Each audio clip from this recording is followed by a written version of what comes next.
Welcome to the Lander Bet Sports Betting Podcast. Josh Lander coming to you on Sunday here with some NBA picks, trying to get these out as early as possible as we are still all moving around after a nice long holiday weekend. I've got two picks here so I can get these out to you ASAP on the Sunday slate. Also going to run quickly through the picks that we had on Saturday. Another successful weekend so far, looking to close things out wicked hot. Do want to remind you to like and subscribe to that page, all that good stuff, but let's get right into it. All right. How we did on Saturday, a little bit annoying because Jalen Johnson had 8 points in 8 minutes and then got hurt, and he had to come out after making a free throw with an injured wrist.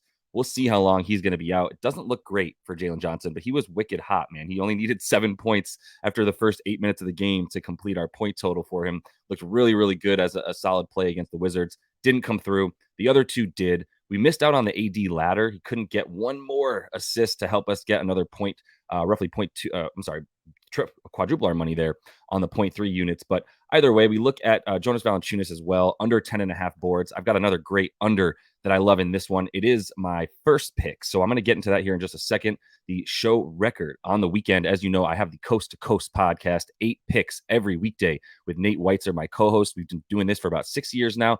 4 best bets, 4 Playa props, and we are cruising along right now. As you can see on the season, 107 and 86. We are up 28.65 units. On the weekends without Nate, I'm doing these videos solo on this channel. And right now we are 9-5 on these weekend games, plus 1.7 units. Going to look to pick those up a little bit. I just wanted to make sure I'm getting some picks out to you guys on the weekends since we don't have the coast to coast stuff rolling on Saturday and Sunday. But first bet, getting right into it. Going to keep this short and sweet for you guys. Jaren Jackson Jr. under 20 points in this one, taking on the Minnesota Timberwolves.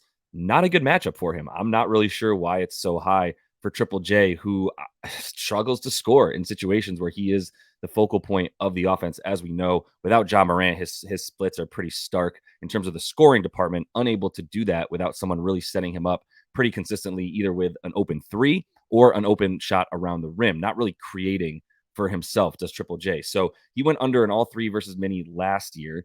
Huge reason for that. Rudy Gobert, and even Karl Anthony Towns at this point, and plenty of Naz Reid as well. I will say that Naz Reid had a really solid time guarding Triple J last year when he was put on him. So that's why Minnesota's top 2 in defense versus power forwards and really centers when it comes to limiting points. When it comes to limiting centers to rebounds as well, you're not getting anything. So Triple J, a little bit more of a traditional center than maybe some other guys like even Karl Anthony Towns.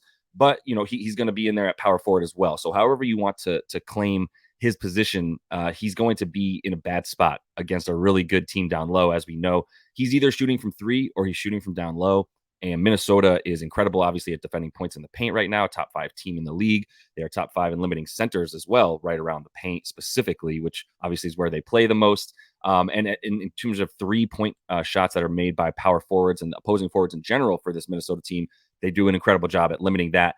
Third fewest 3-pointers made for power forwards as well. So if he's going to step out, I think he's still going to find that he's going to have plenty of difficult matchups on the wing. If he wants to go down low, that's just a battle that he's probably not going to be winning very often against Rudy Gobert and company right now. So under 20 points for Triple J.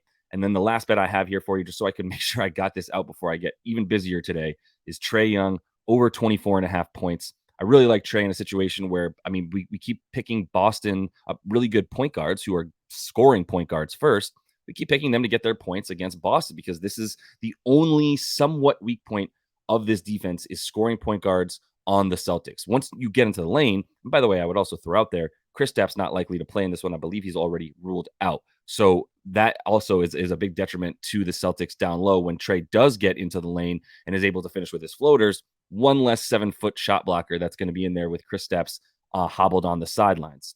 Also, Drew Holiday, probably not going to play. We'll see. He's questionable. I hate doing this guessing game this early in the day with these rosters and injuries in the NBA. So I don't know for sure if Drew plays, but if he does, he's still a little bit hobbled. There's still reason to believe that Trey Young can still have success against an injured Drew Holiday who's nursing a sprained ankle, which obviously is going to be tough to guard Trey on. So last year, 31 points per game for Trey, and that's really over the last 4 as well for him. He's averaged 30.8 points per game in those last 4, dating back a couple seasons in the regular season to this Boston team.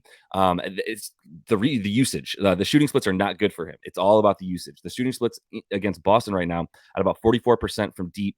From 2, from field goals. And then as far as from deep, he's only at 32%. He's not even getting to the line that much against this Boston team, where he's just at about 7 free throw attempts per game, which is too lower than the 9.5 that he's averaging this season alone.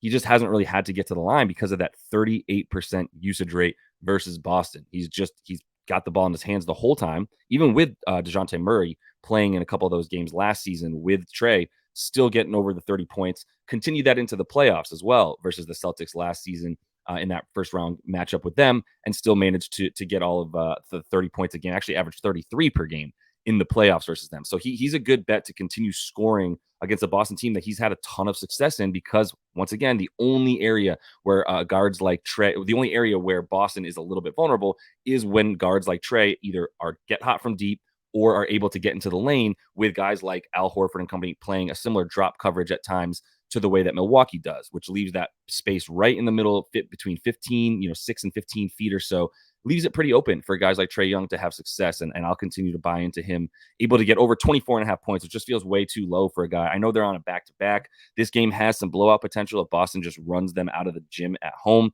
But I think Trey can get his 25 points before that. Obviously, hoping that he plays. We still don't even have an injury report for them, but we got props up. So we're going to assume that he's going to get in there and play for us. So just to wrap it up for you guys on this quick, short Sunday episode, we got 2 best bets. I don't want to start throwing. I also have a few leans if you're paying attention right now. I do like some stuff from that Suns game. I think KD gets his points. I think Mitchell Robinson gets his rebounds. And I lean Nurkic under rebound. So those are 3 quick leans that I would take in the Phoenix and New York game. Another game that we know most of the guys playing, but still don't have that many props up as I'm recording this for you in the morning time of this Sunday as we get ahead of this slate here. But Jaren Jackson Jr. under 20 points, Trey Young over 24.5. We're going to ride with those. I'm going to throw them together in a little parlay, try to make a little bit extra money. I'm going to get another video out to you guys, as that is all the time I have for you in this one. But I'm going to get one out for you on Sunday night. So you'll get that nice and early for you guys on Monday, as I'm going to be looking at the slate there, getting ahead of that while I watch some football with you guys here. So continue to follow along. Check out the Coast to Coast podcast on the Lines YouTube page. That's where Nate and I come to you with 8 picks each and every weekday. I also get ahead of the early stuff with you on this podcast. So make sure you're checking out everything we bring here, following along each and every weekday.